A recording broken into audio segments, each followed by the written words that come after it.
Hello friends, പുതിയൊരു വീഡിയോയിലേക്ക് സ്വാഗതം. ഇന്നൊരു ട്രാവൽ വ്ലോഗാണ് കേട്ടോ നമ്മൾ ചെയ്യണത്. ഞാനും എന്റെ കസിൻസും കൂടി ഇന്നൊരു സൂര്യകാന്തി പാടം കാണാൻ വേണ്ടി പോവുകയാണേ. ഇതിന്റെ കറക്റ്റ് ലൊക്കേഷൻ വരുന്നത് എറണാകുളം ജില്ലയില് തൃപ്പൂണിത്തുറയ്ക്ക് അടുത്ത് കണ്ടനാട് എന്ന് പറയുന്ന ഒരു സ്ഥലത്താണ്. ശരിക്കും പറയുകയാണെങ്കിൽ എന്റെ വീട്ടിൽ നിന്ന് കൂടിപ്പോയ ഒരു 4 കിലോമീറ്റർ ഉണ്ടാവുള്ളൂ. ഒരുപാട് ആൾക്കാർ വന്ന് ഫോട്ടോസും വീഡിയോസും ഒക്കെ ഇട്ട് കണ്ടേ പിന്നെയാണ് ഞാൻ ഇവിടെ ഇങ്ങനെ ഒരു സ്ഥലം ഉള്ളത് കാര്യം അറിയണത് തന്നെ. ഇത്ര അടുത്ത് കടന്നിട്ടും ഏറ്റവും ലാസ്റ്റ് പോയി കണ്ട ആൾക്കാർ ചിലപ്പോൾ ഞങ്ങളായിരിക്കും. ശരിക്കും പറഞ്ഞാൽ ഇത് നമ്മുടെ ഫിലിം സ്റ്റാർ ശ്രീനിവാസൻ സാറിന്റെ പ്രോപ്പർട്ടിയാണിത്. ശരിക്കും മൂപ്പരുടെ വീടിന്റെ പുറകിലായിട്ടാണ് ഈ സ്ഥലം വരുന്നത്. ഞങ്ങളൊരു 8 മണിയൊക്കെ ആയിട്ടുണ്ടാവും അവിടെ എത്തിയപ്പോഴത്തേക്കും. 7 മണിക്ക് എത്തണം എന്ന് വിചാരിച്ചാണ് തലേദിവസം പ്ലാൻ ചെയ്തൊക്കെ കിടന്നത്. പക്ഷെ എല്ലാരും റെഡിയായി ഒരുങ്ങി ഇറങ്ങിയപ്പോഴത്തേക്കും ഈ ഒരു ടൈം ആയി. ഒരു 20 റുപ്പീസ് എൻട്രി ഫീസ് വരുന്നുണ്ടേ. ഞങ്ങൾ പോയത് ഒരു സൺഡേ ആണ്, അതുകൊണ്ട് തന്നെ മോർണിംഗ് ആയിട്ട് കൂടി നല്ല തിരക്കുണ്ടായിരുന്നു. അങ്ങനെ ഒരുപാട് വെയിലോ കാര്യങ്ങളോ ഒന്നും ഇല്ല. നമുക്ക് കൂളായിട്ട് നടന്ന് ഫോട്ടോസും വീഡിയോസും ഒക്കെ എടുക്കാൻ പറ്റിയ നല്ല ക്ലൈമറ്റ് ഒക്കെ തന്നെയാണ്.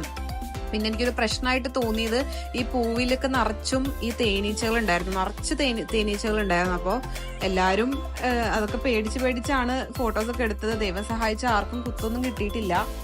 ഇനി ആരും സൂര്യകാന്തി പാടം കാണാനായിട്ട് ആന്ധ്രയിലും തമിഴ്നാടും ഒന്നും പോയി കഷ്ടപ്പെടേണ്ട, നേരെ എറണാകുളത്തേക്ക് വന്നാൽ മതി.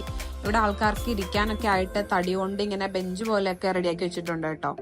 പിന്നെ ഇതിന്റെ ബാക്ക് സൈഡിലായിട്ട് നിറച്ച് പുല്ല് പിടിച്ചെടുക്കുന്ന ഒരു സ്ഥലമുണ്ട്. അപ്പോൾ വെഡിങ് ഫോട്ടോഷൂട്ടിന് വേണ്ടിയിട്ട് ക്യാമറാമാനും കല്യാണ ചെറുക്കനും പെണ്ണും ഒക്കെ വന്ന് ഇവിടെ തകൃതിയായിട്ട് ഫോട്ടോഷൂട്ടൊക്കെ നടക്കുന്നുണ്ട്. പിന്നെ ഒരു കുഞ്ഞ് അമ്പലവും ഉണ്ട് അവിടെ. സൂര്യകാന്തി പാടം മാത്രമല്ല കേട്ടോ, അതിനോട് ചേർന്ന ഒരു പച്ചക്കറി തോട്ടവും കൂടി ഉണ്ട്. ഇവിടെ പടവലങ്ങയും പിന്നെ കുറച്ച് പാഷൻ ഫ്രൂട്ട് ഉണ്ട്. പിന്നെ കുമ്പളങ്ങയാണോ മത്തങ്ങയാണോ എന്ന് എനിക്ക് കറക്റ്റ് മനസ്സിലായില്ല. അതുപോലെ എന്തൊക്കെയോ സാധനങ്ങളുണ്ടായിരുന്നു. പിന്നെ കുറച്ച് പാവയ്ക്കൊക്കെ ഉണ്ടായിരുന്നു. ഇത് ഇഷ്ടംപോലെ സ്ഥലമുണ്ട് കേട്ടോ, അങ്ങറ്റം വരെ ഉണ്ട്. ഞങ്ങൾ അങ്ങോട്ടേക്കൊന്നും പോയില്ല, ജസ്റ്റ് ആ ഫ്രണ്ടിൽ കൂടെ നടന്നിട്ട് ഇങ്ങനെ പോരാണ് ചെയ്തത്. പിന്നെ ഇത് നമുക്ക് പർച്ചേസ് ചെയ്യാനും ഓപ്ഷൻ ഉണ്ട്. ഇവർക്കിവിടെ ഫ്രണ്ടിൽ ഇവർ ഷോപ്പ് ഇട്ടിട്ടുണ്ട്. അപ്പൊ അവിടെ നമുക്ക് ഇത് മേടിക്കുകയും ചെയ്യാം. ഇവിടെ കയറുന്നതിന് എൻട്രി ഫീസ് ഒന്നും ഇല്ല കേട്ടോ. സൺഫ്ലവർ ഫീൽഡിൽ കയറുന്നതിന് മാത്രമേ എൻട്രി ഫീസ് ഉള്ളൂ.